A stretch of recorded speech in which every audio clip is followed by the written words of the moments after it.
Hi everyone, good afternoon. Good afternoon and thank you for joining me in this webinar today. I'm here in Florence. It's a beautiful day today. The skies are blue and it's a wonderful day. I hope I haven't taken you away from a wonderful day. And if I have, I hope that you're going to learn something new. Thank you to Mondadori and to Macmillan for inviting me to be here and to do this webinar today. For me, it's a new experience, so let's see how it goes. So just tell you a little bit about myself. My name is Josefina Ares. I started working in 1995 as a teacher, and I've been teacher training since the year 2000. And I've basically taught all levels, all ages, from primary infants to 80 years old, and in all kinds of settings, private academies, state schools, universities, summer camps, basically everything. So today's webinar is on integrated skills for adolescents. So what is integrated skills for adolescents? Well, integrated skills for adolescents is what most of you probably do in your lessons all the time anyway, which is to integrate the 4 skills. So basically what I've done is I've chosen 5 of my favorite lessons or activities that I think work with adolescents. And what I'm going to do with you today is I'm going to talk you through the 5 different lessons. I hope we have time to do them. And then hopefully at the end of the talk, we'll have space for a few questions. Okay. The idea is that you leave today's webinar with 5 different mini lessons that you can do on Monday morning, Tuesday, Wednesday, Thursday next week that have already been planned for you. So I hope you enjoy them, and you're going to need a piece of paper and a pencil to join in if you want to join in, so that you can see exactly how the lessons work. So let's begin with the first of the mini lessons. And it's called The Story of Ronald L. Sanford. So first, I asked my students to close their eyes and imagine the scene that I'm going to describe. So I tell them that I'm going to describe a story, a setting, a scene, and that I want them to close their eyes so that they can imagine exactly what this scene is like. So the idea of this is to engage the students and to get them thinking about the story that I'm going to tell them about. So I'd like you to close your eyes and imagine what I'm going to describe, the scene I'm going to describe. It was a beautiful August day in Indianapolis. The skies were blue and the heat was beating down. I was really excited because I was going to see some old friends after not having seen them for a long time. On the way to Anna's and Julia's, I stopped at the florist and bought a beautiful bunch of flowers to take round to them. I rang the bell and Anna opened the door. So now I ask my students to open their eyes and tell their partner, the person sitting next to them, what does Anna look like in your mind? So I give them a bit of time, they tell their partner how they've imagined Anna. Then I ask them to close their eyes again. Anna took me through to the garden where she and her sister had prepared a lovely table under the shade. We began with starters, for which they had prepared a delicious salad, followed by the main course, which was a gorgeous homemade lasagna. They opened a chill white wine and we sat there chatting and remembering the old times. Now, in our 80s, it seemed like time had flown by and every minute was precious. Open your eyes. Again, I asked the students to tell each other how they imagine the scene. What does it look like? What does the garden look like? How do they imagine the women to look like? So I give them a bit of time to share their ideas on this. They close their eyes again.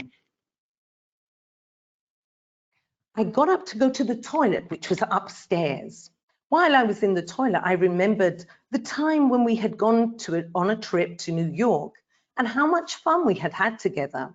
It was great to see them again, and I felt a mixture of melancholy and happiness. When I went out into the garden, the sisters were no longer there.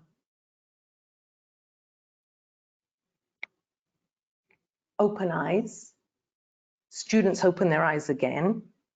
Where were the sisters?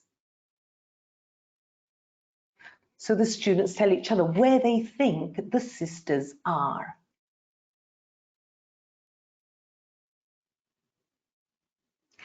Last time, close your eyes again.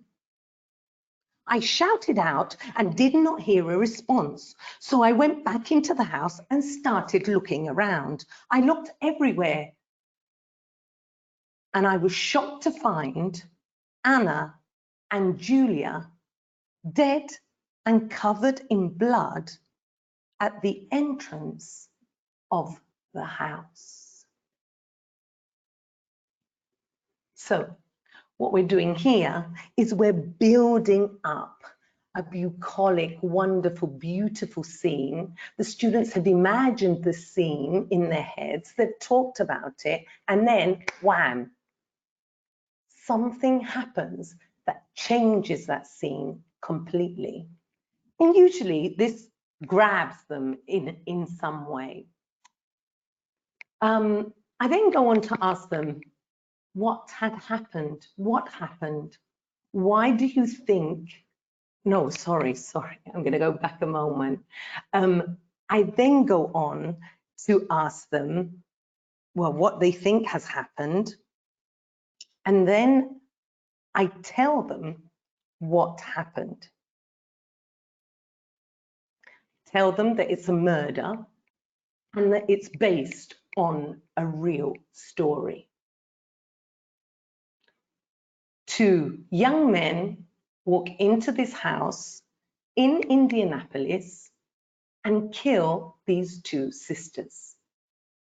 And it's a true story. Most of the adolescents are like, oh my God, it's a real story. Oh my God, oh my God. So then I ask them, I've got their attention, and then I ask them, what happened? Why do you think they did it? Why would 2 young men do this? And then I get them to discuss a little bit in pairs what kind of sentence they would give the murderers. If they were deciding how long they had to be in prison, how long would they decide? I then show them a photograph. And this is a photograph of one of the young men who did it. And I tell them, his name is Ronald. And I tell them that he was 13 when he did this. And it shocks them every time. And at this point, I got them. They're completely given into me, especially if you work on, you know, your theatrical abilities to get them into the story. Then they discuss a few more questions. What are your first impressions? So you ask the students, what are your impressions of this story?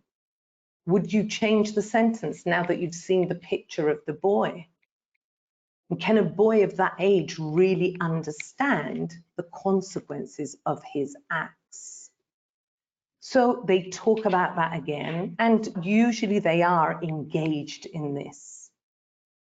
And then I ask them, do you want to know anything else about this person? And in general, they all do. So then we go on to the video, and I show them a video which is on YouTube, and it's 7 minutes long, so it's not too long, and they watch the film, and the first time I just get them to watch the film. I don't even give them a gist question, which is what I usually do when they do listening. So I always give them a reason to listen. But in this case, they don't need a reason to listen because they already want to know more about the story. I'm just going to play a little bit for you. Oops. Let's see.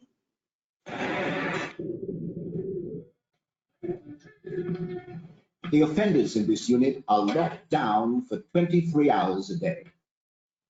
And when they're allowed out for their 60-minute break, they're kept apart in individual steel cages.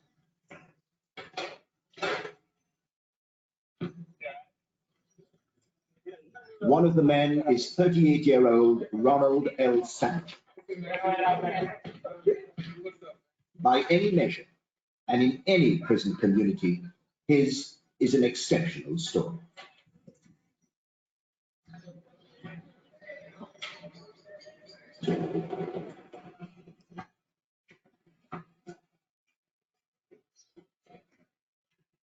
When did you come here? Indiana State Prison. Well, I came here in 1989 at the age of 15 years old. I was actually convicted of the crime that I'm here for at the age of 13 years old. And what was the crime? Double homicide. So I committed a double homicide at the age of 13 years old. At the age of 15, my case had ran its course through the court, and I was sent here to this prison in 1989. Double homicide at the age of 13. 13, yes. That's very, very young. It's tragic, to say the least, and it is very young. Absolutely, it's unheard of. You know, wow, it's unspeakable, to say the least. Even reflecting on it, almost 25 years later, in August it'll be 25 years since that crime took place. It's still very vivid. It's still very poignant. It still resonates, and it still has the same amount of tragic elements involved in it now as it did then, and it will always be with me for the rest of my life. Always feels like albatross around my neck. No matter where I go or what I do for the rest of my life, it'll always be with me. What were the circumstances which led up to the incident which led you in prison at the age of 15? Me and a friend had basically planned to get money to go to a fair, and to do so, we're going to cut grass. And we went to a home basically, and they said they didn't want their grass cut, and rather than continue on the vein and go to the next home, we decided to push into the home, and it ended in a double homicide. It's that simple. And for complicity in that crime, I was sentenced to 170 years, 170. You got a sentence of 170 years. Yes. However you cut that. Okay, I'm going to stop it there. It's 7 minutes long. It's not very long, and that's one of the things that I like about this short video. And the students really don't need a reason to listen. They want to listen. They want to know why somebody would do something like that. Things that you can do after they've visualized the video are, for example, language work. Well, for example, he's just summarized the story of how it happened. And he uses wonderfully well all past simple verbs. So you could bring out this text, you could copy it from here, and you could do that with the students.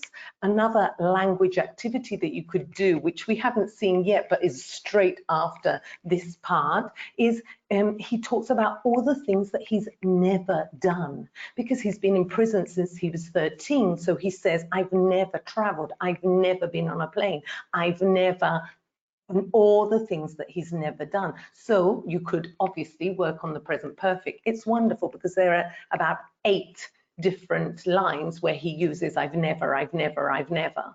And you could go on from that to working with the present perfect or going into the book. I link this to, I link this to the present perfect in the book or crime lessons. So when you're doing crime, you could insert this into the beginning, into the end, maybe talking about sentences, maybe talking about different types of sentences in crimes, and bring this in to give it a live kind of feel and something that the kids, they really get into. So this is the procedure. What you're seeing now is what of the lesson that I've done. So first of all, I set the scene. So I told them the story. I involved them in the story by asking them questions, by asking them how they imagined the characters to be. Then they had a little mini discussion before the film, and I showed them a picture of one of the boys, and that just makes it much more real for them. Then they watched the video, then we did language activities, and then you could do also questions about these questions. For example, what were your first impressions of the case? What societal factors prompt a kid as young as 13 to commit a crime as violent as murder? Do you think it's fair for Ronald to spend 170 years, and so on? You've got the questions there. You could use those questions for debate. You could practice agreeing and disagreeing, interrupting, and language like that with these statements. And then 2 optional things. One of them is writing a letter to Ronald. So that's something that I've done before. I've done it in a few classes. And it's very interesting what the children come up with and what they write to Ronald. So that was the first mini lesson. How are we doing for time? Oh God, time is running by. So I'm going to go quickly, swiftly onto the second activity. Second activity is called My Free Time. So I strongly believe that if you want the kids to talk about themselves, you have to talk about yourself too. They are really interested in your life, and they're always interested to know what you do in your free time, where you go on holiday, etc., etc.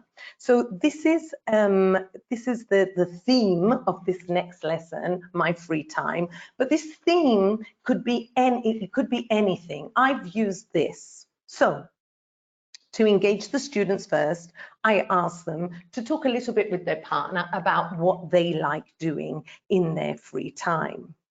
Then I get them to predict what they think I like doing in my free time. So, what do you think I like doing in my free time? Write down a couple of ideas about, you've seen me talking for 15 minutes, 10 minutes. What do you think I like doing in my free time? So make a note of that one moment.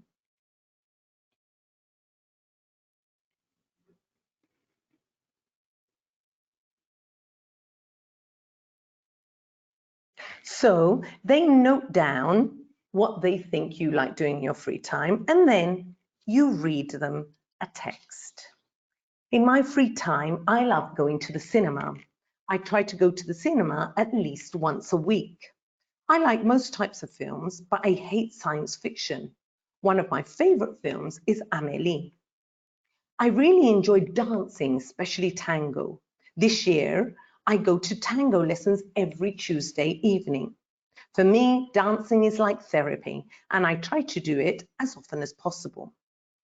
I like listening to music, and at the moment, my favorite is Brazilian music. I'm also into classical, funk, jazz, and rock music. The only music I detest is heavy metal. My other leisure activity is cooking for other people. I really love inviting people to my house and making Mexican, Indian and Thai food. For Italian food, I go to El Focolare as they make it much better than me. So they listen to a text about your free time and they check to see if the things they had predicted that you do in your free time, you do. The reason for doing this is for giving them a reason for listening. So that first time they predict and they listen to check their predictions. And then you read it to them a second time. Now, this activity is called a dictogloss. So it's a kind of a different take on a dictation. It's not a dictation because you don't slow down the pace. You keep going at a normal pace. So the idea is that the students take notes on what you're saying.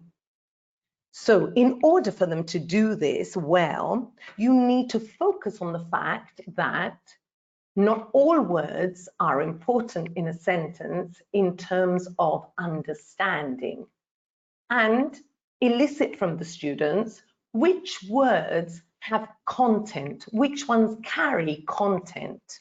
So you get from them that nouns and verbs are content words. So what you do is you dictate this to them, not dictate, sorry, you read this to them without showing them the text and they take notes, okay?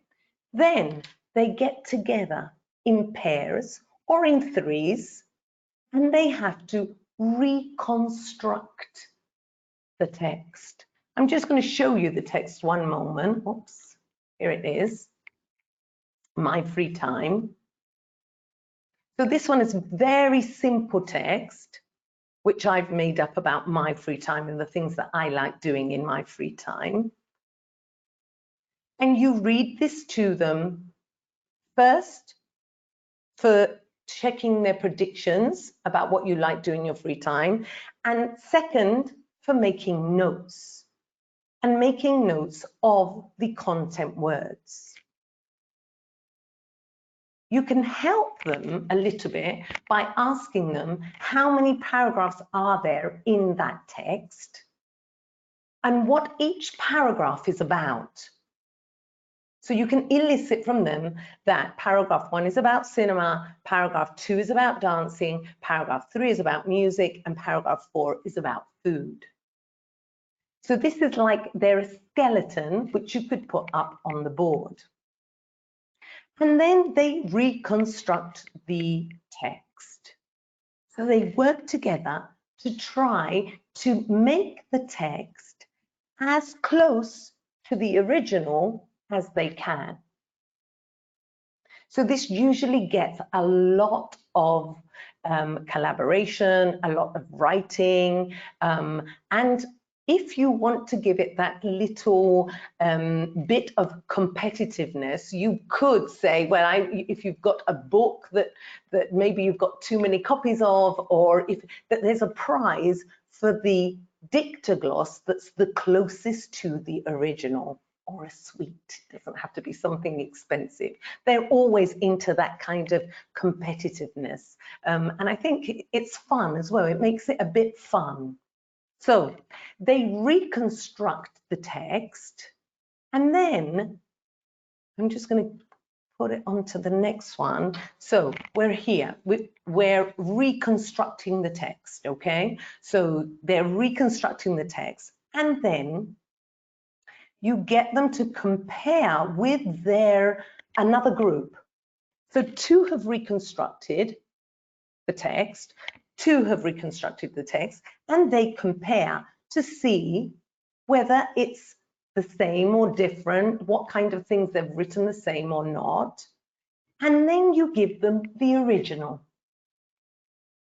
You give them the original, they look at theirs, and they look at where they've written something differently, if that's right or not, whether something's been spelled incorrectly, how they've used certain words, whether they know how to use. In this case, we're working on very simple things like preference verbs with ing, love, like, detest, hate, etc.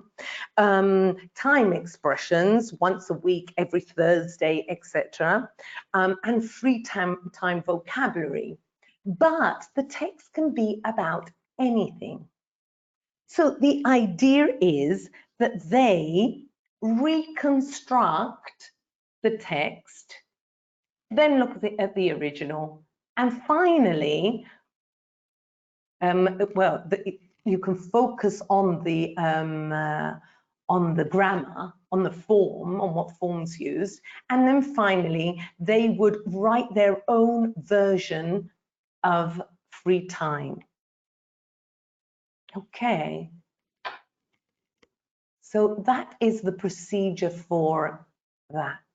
So that's the second idea and the second activity that I thought of for today. We're going to go on to the third one, which is quite easy to explain because it's very similar to the last one that we did, however different. Okay, so how would I begin with this one? It's about childhood memories. So it's about talking about when people are children. You could start by brainstorming vocabulary which the students connect to childhood. What reminds them of childhood? So just get them for 2 minutes to think of words that remind them of their childhood.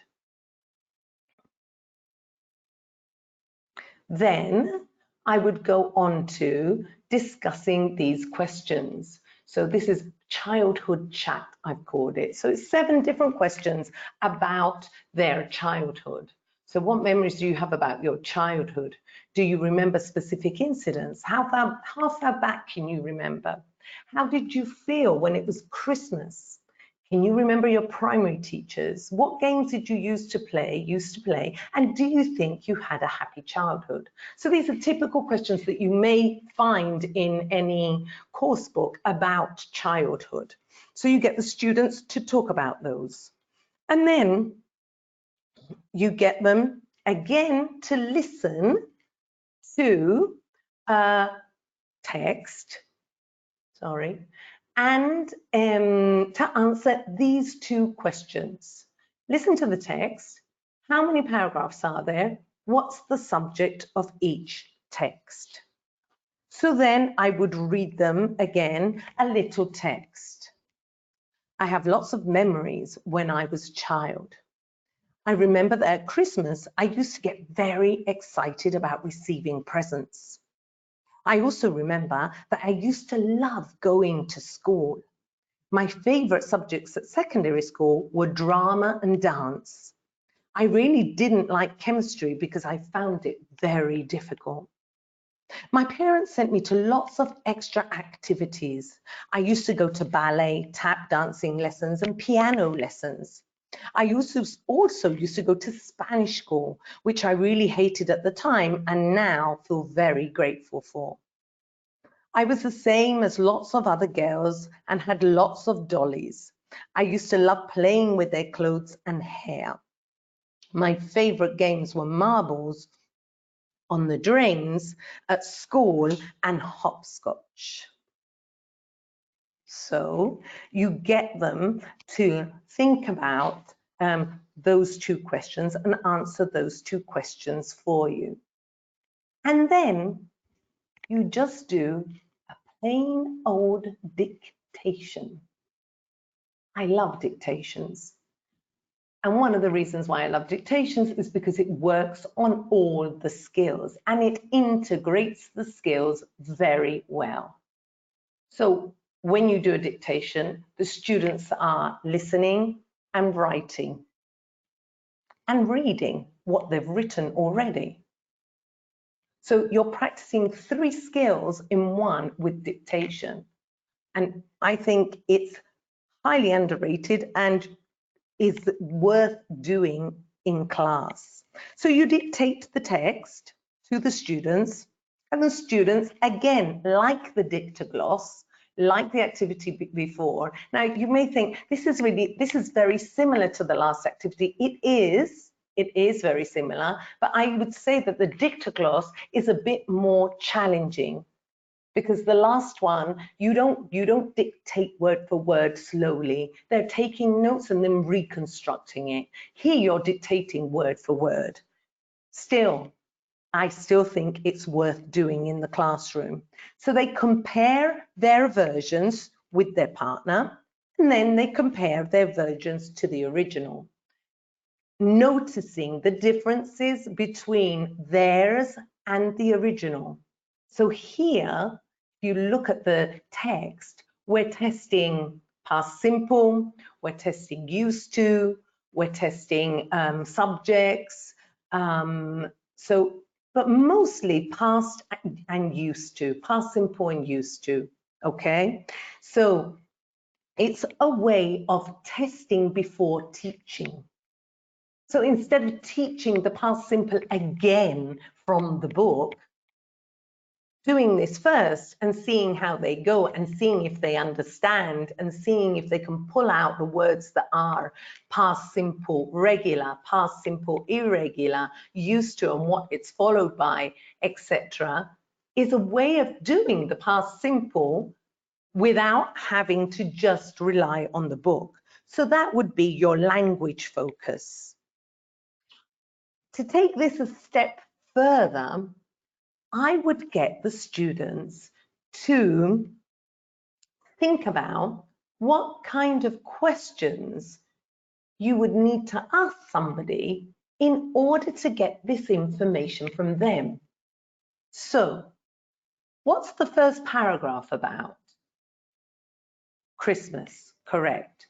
Okay, so how would I get that information from someone if I wanted to know about their childhood memories of Christmas? Second paragraph, what's it about? School. What questions would I ask somebody to get information about their childhood memories of school? And so on. I'm going to show you an example of the types of questions that the students come up with. In reality, the students come up with many more questions than you do because they think of other questions. I've given you a simple version of my childhood memories, but the kids think about many questions that you can ask somebody to get to know what their childhood memories are. So here you've got, what can you remember about Christmas? Who did you celebrate it with? What did you do on the 24th? Now, you don't give these questions to the students. You get them to think of the questions. So you're practicing question forms, and you're getting them to work on the questions that they need. And the last thing would be for them to take that home and interview either their parents or their grandparents, for example. So what would that do? If you do that, some students say, but my grandmother doesn't speak any English.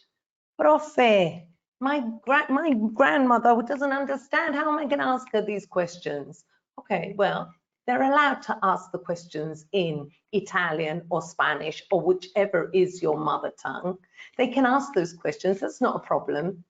But what they need to produce has to be in English.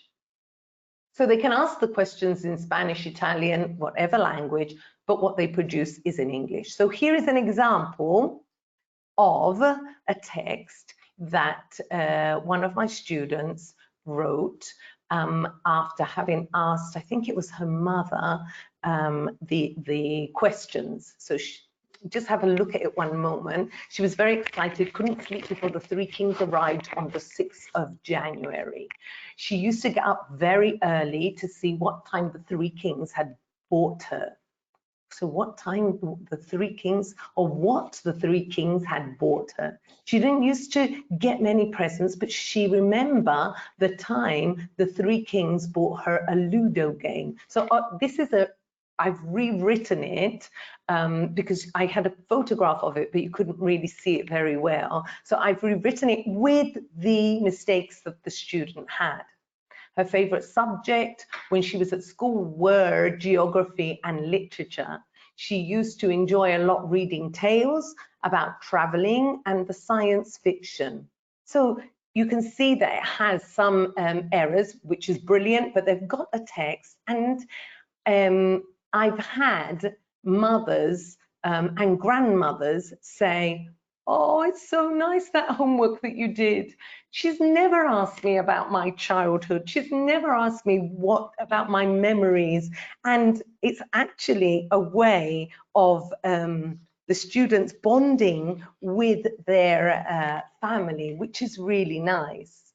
So I've got here a procedure for how to do this lesson. So this is how you would do this lesson in class, okay?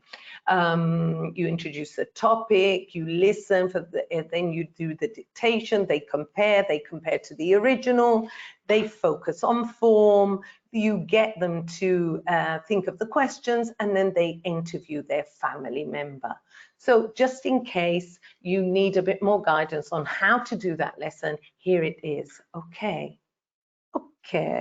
so great. We're going on to the fourth activity, which is called instant stories. So, as you can see from the three activities that I've done already, with all my lessons, there's a kind of an intro bit. There's a it's introducing the topic to the students, okay? Engaging them in the topic. So my engaging question here is, can you name some famous fiction books? So you could show them a slide, this slide, of different fiction books. I would let them think about it first before you show them any, and ask them, do you recognize them? Have you read any of these books before? What do you think of them, etc. Okay, so that would be just them getting them into the subject of what we're going to talk about. Then we have our first skill, which is speaking. And again, I get them to think about these questions and talk to their partner, talk in a group, or just talk to you. So all of these intro questions that I use in all the lessons can be either done in pairs or in small groups or directly to the teacher. So whichever suits you at that moment. It obviously depends on how big the class is, how they respond, and also classroom management logistics. If there are too many, maybe it's easier to do it as a whole class. So you decide that.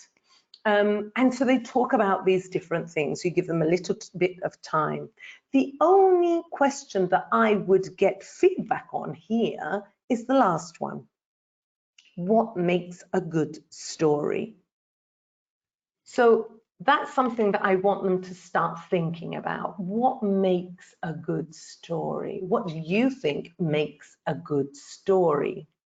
So they come up with lots of things. They come up with if a story is funny, interesting to read, that it has adventure in it. So I've just got a few things that students say, that characters are interesting, that there's something different in the story, that the characters are different, are quirky, and not the stereotypical, predictable characters that you might have got before, that it has a good ending.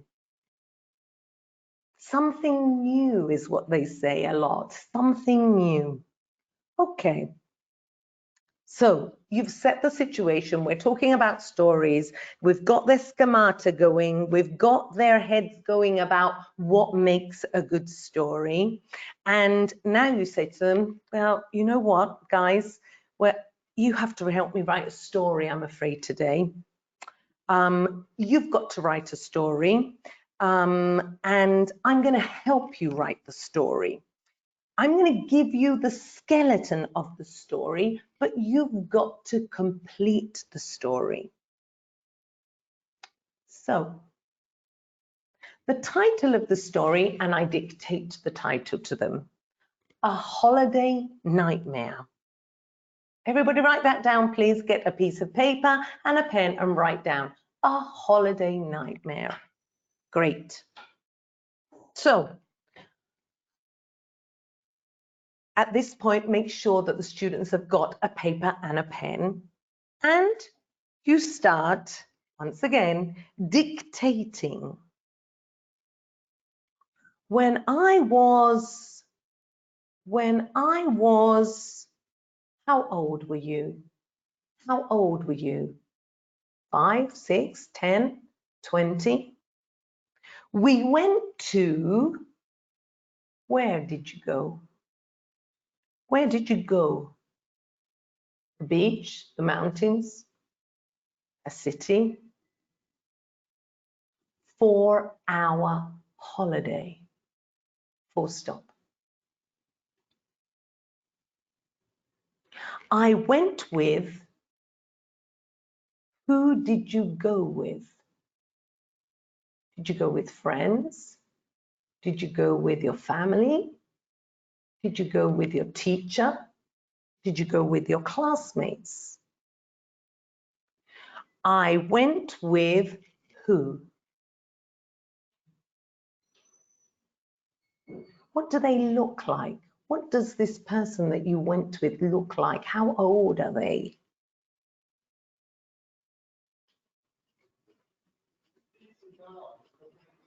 One morning, I'm dictating again. One morning, we woke up and went to visit. What did you go and visit? What did it look like? Full stop. It was difficult to get to because it was difficult to get to because why was it difficult to get to? Because there it was on the top of a mountain, or because it was at the bottom of a cliff. Describe the area. What did it look like? But we got to the door and opened it. Suddenly, what happened? What happened? Suddenly, what did you see? What did you hear?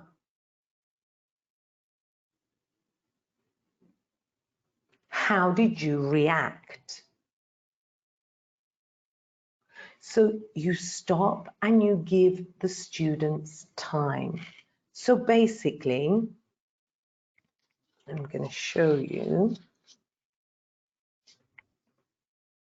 This is an adapted version from the Macmillan Secondary Course Book, which David Spencer wrote in 2006.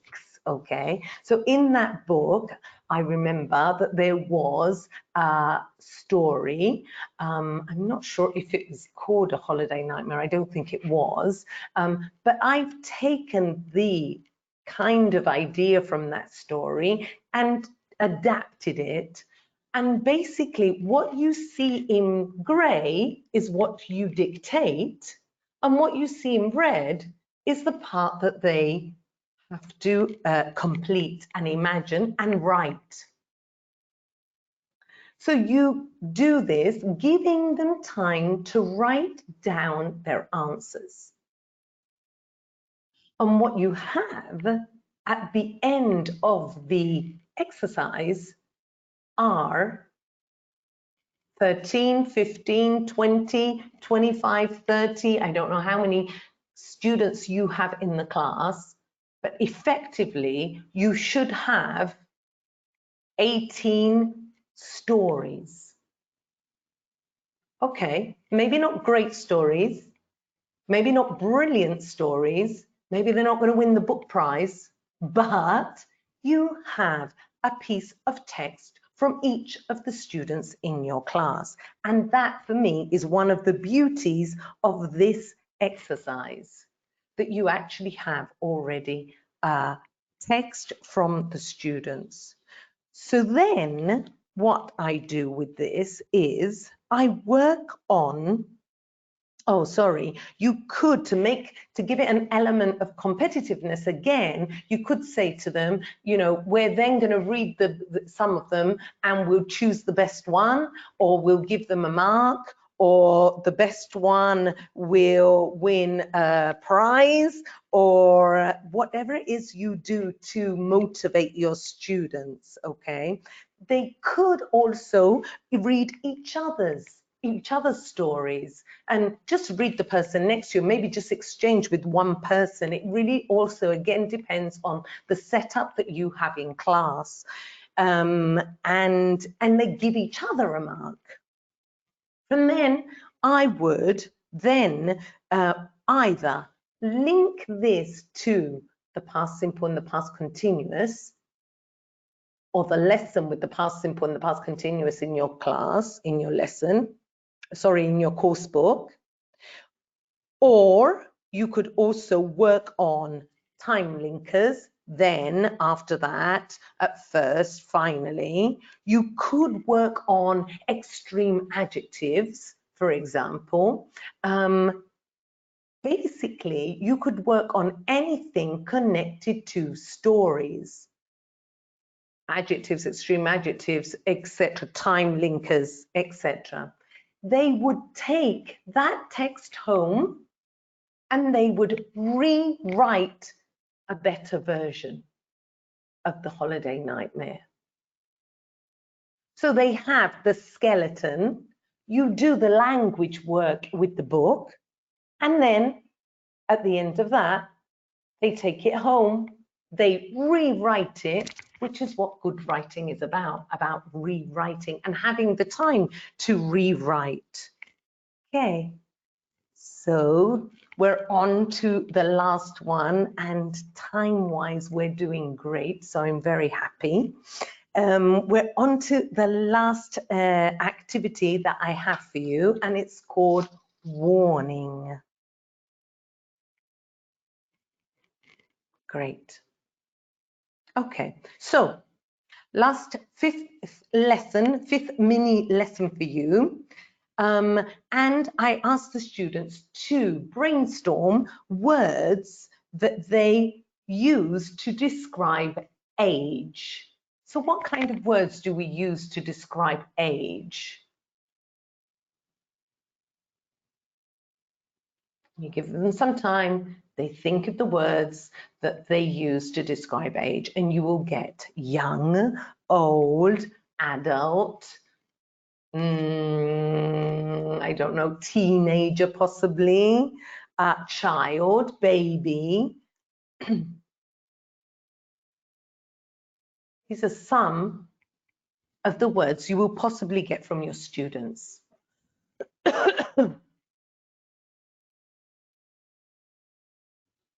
And then I would ask them to tell you, how old is old?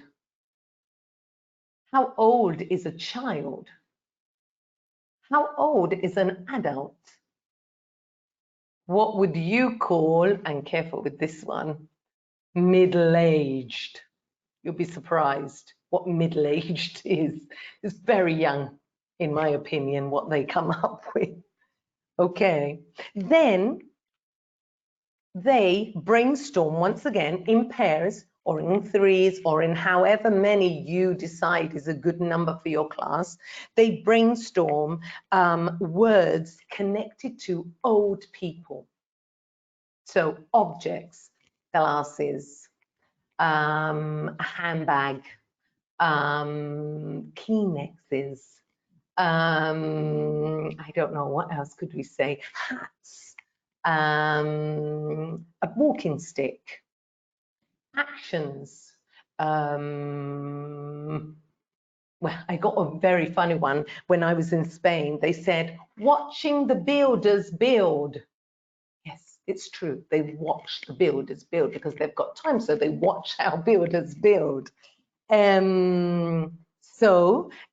They brainstorm, but they come up with this. You don't need to come up with this. They come up with all this vocabulary and they brainstorm the vocabulary. So you've got their schemata going, their words going, which they connect to old people. Then I ask them to think about, to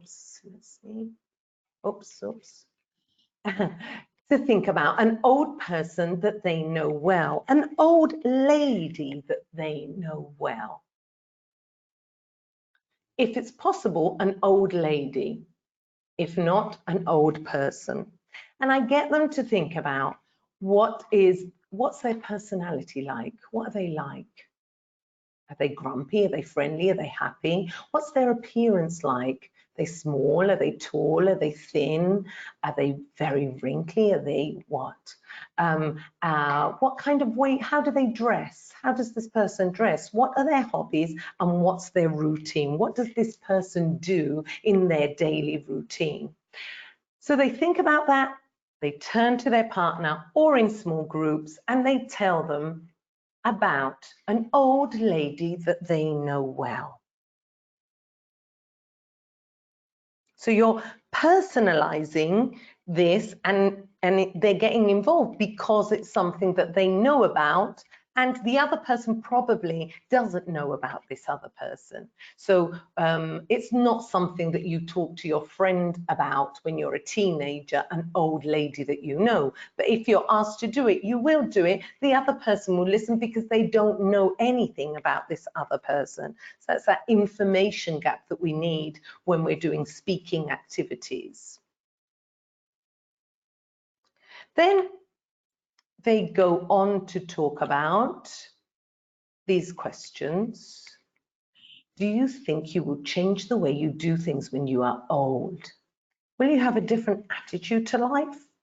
If yes, how will this be different? Do you think old people should be a model for children? So again, you get them to talk about these things and to reflect on whether they will be different when they're older.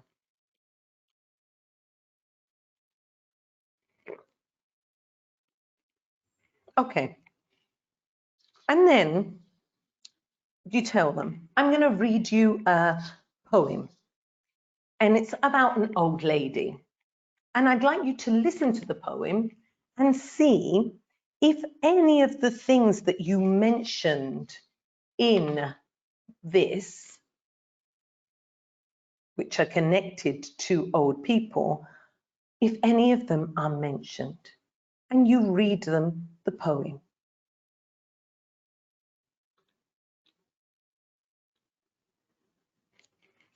When I am an old woman, I shall wear purple, with a red hat that doesn't go and doesn't suit me. And I shall spend my pension on brandy and summer gloves and satin candles and say, we've no money for butter.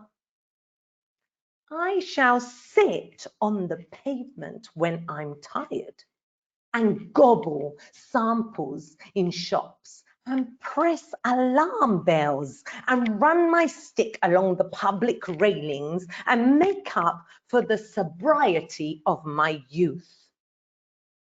I shall go out in my slippers in the rain and pick the flowers in other people's gardens and learn to spit.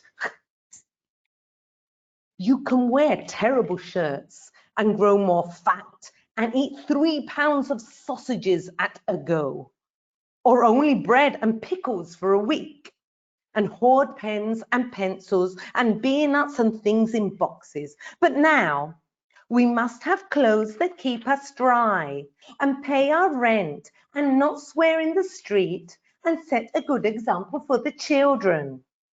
We must have friends to dinner and read the papers. But maybe I ought to practice a little now, so people who know me are not shocked and surprised when suddenly I am old and start to wear purple. The poem is called Warning. It's by Jenny Joseph. I remember seeing this right at the beginning of my teaching and in, I think it was a Headway book, and I love it. It's a great poem. What I do after reading this poem to the students is I give them, the beginning of sentences. So I give them sentence stems. When I'm an old woman, I shall wear, and I shall spend my pension on. I shall go out, I shall eat, I shall watch, I shall learn. So I give them the beginnings. I give them obviously the poem too. They look at the poem, they read the poem again. You ask them if you like the poem, if they like the poem, if there's any vocabulary that they don't know. Obviously, I haven't mentioned this, but you do give them the poem before going into this. And then I get them to come up with their own poems. And they come up with some absolutely great poems. So one of them is this one, An Old Woman. When I am an old woman, I shall wear black boots, leather trousers, and a motorbike jacket. But when I need to go to important places, I shall wear black and purple dresses. I shall spend my pension on my motorbike, on taekwondo lessons, on my family, and on my house too. I shall drink vodka and water, but I shall never drink cocoa juice. I shall eat 5 different kinds of fruit every day and a lot of sweets and chocolate, but I'm going to eat good food too. I shall eat food from different countries. I'm going to try food from China, Egypt, and Morocco, and so on. It's great. They come up with some brilliant, brilliant pieces of work. Sometimes it's not just a poem, sometimes it's just a text like this one here, but it really inspires them to write about when they are old people, what are they gonna do that they don't do now and that they will do when they're rebel pensioners. It's a great, great lesson. I love it. I love doing it in the classes. There is the old lady with her red hat and her purple dress. You could finish this activity maybe with a song like Who Wants to Live Forever by Queen, or there are so many other things that you could go on to do after this activity. So those are my 5 activities, and I think I'm bang on time. I'm just wondering if we've got time for any questions, and I don't know if any of you have any questions to ask me about any of those activities. Okay, I have a question here about the first activity. So the first activity was about Ronald, and people are asking me, well, Simona has asked me, would you watch the short video with or without subtitles? Okay, that's a good question. Probably the first time, it's a 7-minute video, so it's not very long. Probably the first time I would get them to watch the video without subtitles, and then maybe get them to watch the video with subtitles a second time or for homework. I give them the link. This YouTube is available on Ronald L. Sanford is available on YouTube. So I give them the link for them to go in and watch it as many times as they want. If you don't get time to do the language activities, then they can do those language activities at home for homework with the Ronald thing. Another person asking, how many times should we read the text and let the students take notes? Okay, how many times should we read the text? The Dictogloss text, the one about my free time, it depends on the text, it depends on the class. So if you've got a text, when you do the Dictogloss, which remember is not a dictation because you don't slow down the pace, you go at a quicker pace, then it depends on if the text is very difficult, more difficult than you had thought, then you can read it 3 times, for example. However, if it's very easy, read it less. You don't want to give them it, you don't want it to be too easy, you want them to find it challenging. You want them for the lesson, for them to have to reconstruct the text. It has to be challenging, otherwise it's boring and they won't get into it. So it depends.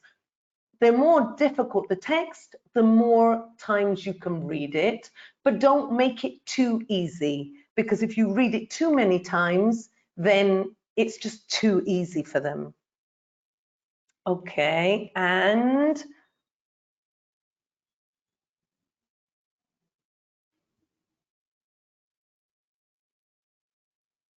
okay, that's a good question. Somebody has just written me, how old should the students targeted be?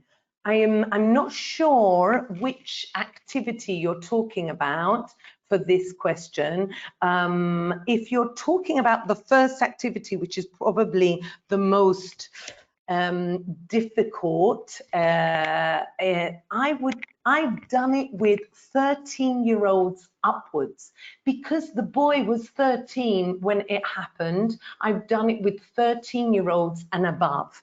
However, it really depends entirely on the type of class that you have and whether you think you're able to do that. Probably less than 13, they're a bit too young, because it is quite shocking. It is quite a shocking story. The rest of the activities, you can do it with any age. All of them can be done with any age.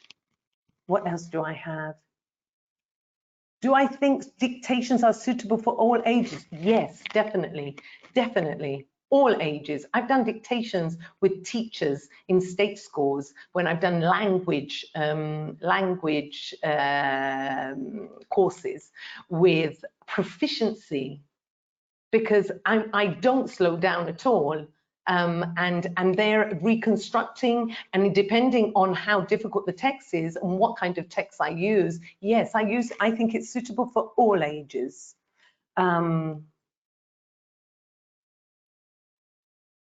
I going to give you other sample lessons in other webinars? Well, I hope so. If I do other webinars, I hope to give you other sample lessons. Okay, guys, I think I've got to stop now. I'm sorry. I thank you very much for being here and for participating. If there is anything that you need to do these lessons, because really, my idea is that you take these 5 mini lessons and you actually try them out in class. I would love for you to try them out in class. And if there is anything that you don't have in order to do these lessons that I've not thought of, that I haven't put on the webinar, please let Mondadori know or me know. I'm going to give you my email, which is on the end here. So if there's anything you need or anything I've forgotten to provide you with, then please get in contact with me. And especially, I would love feedback on the lessons, on if you try them and did they work, Did they not work? What was your experience with them? So thank you, everybody. Thank you for being here, and I hope you have a great evening the rest of the evening. Thank you.